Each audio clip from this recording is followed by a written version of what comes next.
certifikat je upotrebljen umjesto zakona vrijednosti dionice, u stvari da bi se prekoračio najveći problem podjele Bosne, to je neprikosnovenost privatne svojine. Mi smo imali znači prvu privatizaciju za vrijeme Markovića, nisu bile nikakve Markovićeve dionice i nikakva Markovićeva reforma, nego naše dionice, naša reforma sa 44% izvršene privatizacije po zakonu vrijednosti i zbog toga je Bosna priznata. To je priznao svijet, to je bila privatna svojina preduzeća koje se u svijetu zovu korporacije, nikakva društvena svojina. To nije bila nikakva komunistička svojina kao što SDA neprekidno ponavlja. Treba razlikovati oblik vlasti i oblik vlasništva. Vi imate jednopartijske sisteme sa više oblika svojine. Imate kraljevne, carevine, monarhije, diktature, ali sa kapitalističkim oblikom svojine. Korporacija u trenutku priznanja Bosne, korporacija je bila preduzeće i subjekt vlasništva. Kod nas radnici nisu stigli to ni da shvate.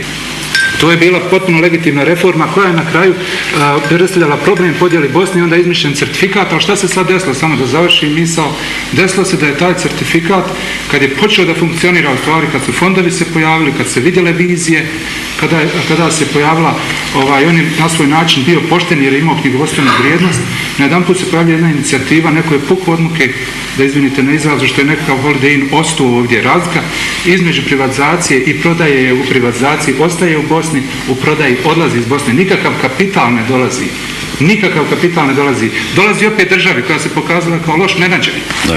I za 15% investicija opet država treba da digne na noge sve to koja uzela, ima sada pravo s 15% od tog kapitala, a sve drugo odlazi opet na projekte praktično, da budem kratak, podjele Bosne, koje se računa u 5 milijardi koje u Bosnu nikad nije ušlo. 80% od tog novca nije ušlo, nego se plaća strancima za projekte podjele Bosne. Nama su došli ovdje ljudi i novinskim člankom proveli privatizaciju sa 2/3 učešća u kapitalu. Zašto? Zašto 2/3? Zato što sa 2/3 stiče pravo i smanjenja tog kapitala, znači ponovne prodaje. Sa 2/3 vi kažete neće nigdje otići fabrika. Ugovor o prodaji će biti zadnje što će vlasnici ovih firmi, to je građani Bosne i Hercegovine, ilegalno razduženi u Daytonu vidjeti svojim očima.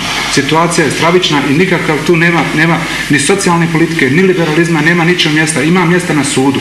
Da se vratimo sa dogovora u Daytonu u svijet suđenja. Na sudu se primjenjuje pravo i to ne na tribunalu, nego na Svjetskom sudu pravde gdje još postoji Republika Bosna i Hercegovina i postoji optužba za agresiju i postoji reparacija 10 puta veća, 110 milijardi nego što je iznos koji se planira zaraditi od privatizacije.